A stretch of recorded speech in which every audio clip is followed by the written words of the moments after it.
अस्सलाम वालेकुम। आज मैं आपको बताऊंगा initial test of Pakistan air force 2020 के हिसाब से, जो कि मैंने खुद भी दी थी और मैं आपको इसका एक्सपीरियंस भी शेयर करूंगा।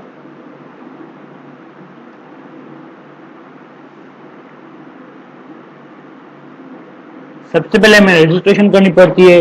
फिर रजिस्ट्रेशन में हम एक सेंटर चूज करते हैं।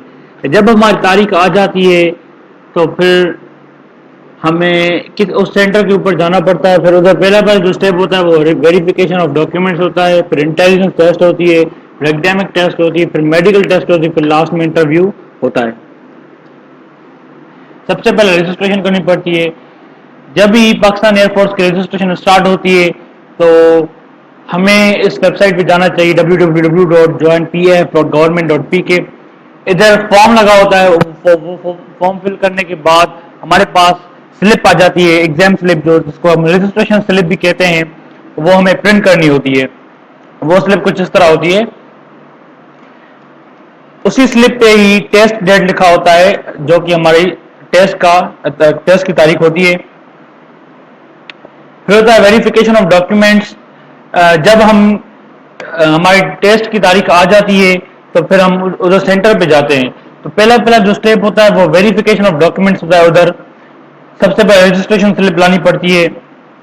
उसके बाद ओरिजिनल CNSE कार्ड, अगर वो नहीं है तो हमें ओरिजिनल बैक फॉर्म जरूर लाना पड़ता है। उसके बाद अगर हम इंटर पास हैं तो ओरिजिनल पास सर्टिफिकेट लाना है। अगर फर्स्ट ईयर पास है सिर्फ तो हमें होप सर्टिफिकेट लाना है, लेकिन वो भी ओरिजिनल होना चाहिए। Original marksheet of SSC part 2, फिर 2 पासपोर्ट साइज फोटोज। अगर कोई बलूचिस्तान का हो तो वो अपने साथ लोकल डोमिसाइल भी लेके जाए। उसके बाद होता है इंटेलिजेंस टेस्ट। वेरिफिकेशन के बाद आपको एक हॉल में बिठाते हैं जहां आपको थोड़ा वेट करना पड़ता है। फिर आपको एक कंप्यूटर वाले हॉल में लेके जाते हैं, उधर आपको बिठाते हैं। फिर उधर आपको थोड़ा समझाते हैं कि आपको कंप्यूटर कैसे चलाना होता है।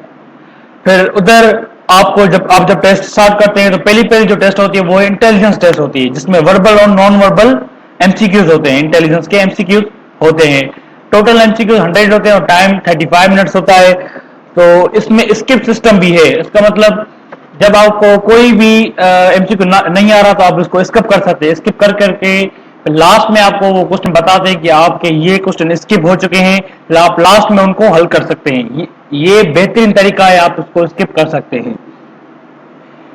वर्बल और नॉन वर्बल इंटेलिजेंस के मैं इसके बाद में एक दो वीडियोस बनाऊंगा जिसमें हम उसको सोल्व करना सीखेंगे।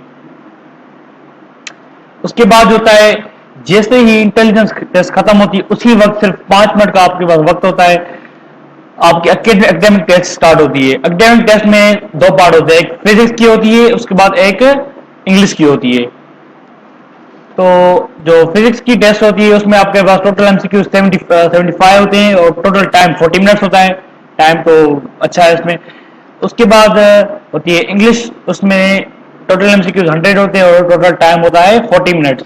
फिजिक्स की थोड़ी टफ होती है फिजिक्स उधर, इसलिए आपको कोर्स अच्छी तरह से पढ़ना चाहिए। और इंग्लिश तो थोड़ी इजी, इंग्लिश बहुत इजी होती है, जिसमें आपको थोड़े बहुत सिनोनियम्स, थोड़े बहुत एंटोनियम्स दिए गए होते हैं, थोड़े बहुत active voice, passive wise, direct indirect speech या फिर पुट द प्रीपोजिशन के सबसे ज्यादा MCQs होते हैं।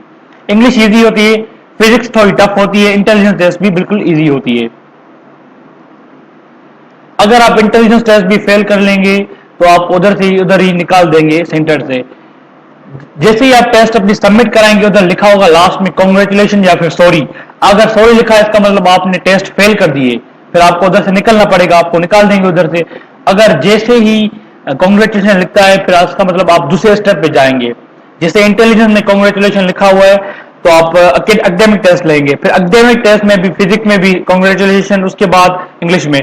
फिजिक्स और इंग्लिश की टेस्ट अलग अलग से होती है, पहले फिजिक्स की होगी उसके बाद इंग्लिश की होगी। फिर जब आप ये दोनों टेस्ट पास कर लेते हैं उसके बाद उधर एक बंदा खड़ा आता है जो उस पर स्टैंप लगाता है कि इसने एकेडमिक पास किए। फिर आपकी होती है मेडिकल टेस्ट। मेडिकल टेस्ट में सबसे पहले आपकी हाइट चेक करते हैं, हाइट कम से कम 5.7 फीट हो कम से कम। उसके बाद आपका वेट चेक करते हैं, वेट अकॉर्डिंग टू BMI हो। BMI चेक करने का आप दूसरी गूगल पे जा सकते हैं, उधर अपना BMI भी चेक कर सकते हैं।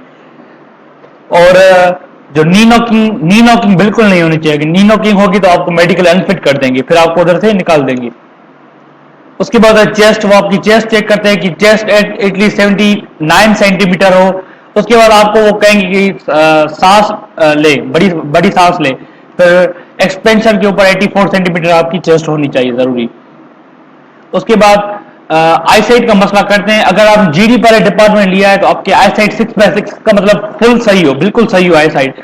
अगर आपने जीडी पर नहीं लिया, एयर डिफेंस डिपार्टमेंट लिया है, तो आपका आईसाइट का मसला नहीं करेंगे, फिर आपको उधर उधर चश्मा पहन के जाना पड़ेगा। लेकिन जीडी पायलट के लिए आईसाइट फुल होनी चाहिए, अगर नहीं होगी तो आपको मेडिकली अनफिट करेंगे। उसके बाद आपका नोज भी चेक करते हैं, ईयर भी चेक करते हैं, थॉट भी चेक करते हैं। उसके बाद होता है इनिशियल इंटरव्यू। इससे इंटरव्यू, ये इंटरव्यू बिल्कुल इजी होता है, इसका कोई मसला नहीं होता। इसमें जनरल क्वेश्चन पूछे जाते हैं, आपका नाम क्या है, आप कहाँ रहते हैं, आपका एम क्या है। इस हिसाब से बिल्कुल नॉर्मल क्वेश्चन पूछेंगे, थोड़े बहुत एकेडमिक के भी पूछेंगे। इसके क्वेश्चंस बिल्कुल नॉर्मल होते हैं। दोस्तों, अगर आपको वीडियो अच्छी लगी हो तो लाइक कर दीजिएगा, सब्सक्राइब कर दीजिएगा और बेल आइकन को दबा दीजिएगा ताकि मेरी हर नई वीडियो आपके पास सबसे पहले पहुंचे। Thank you very much.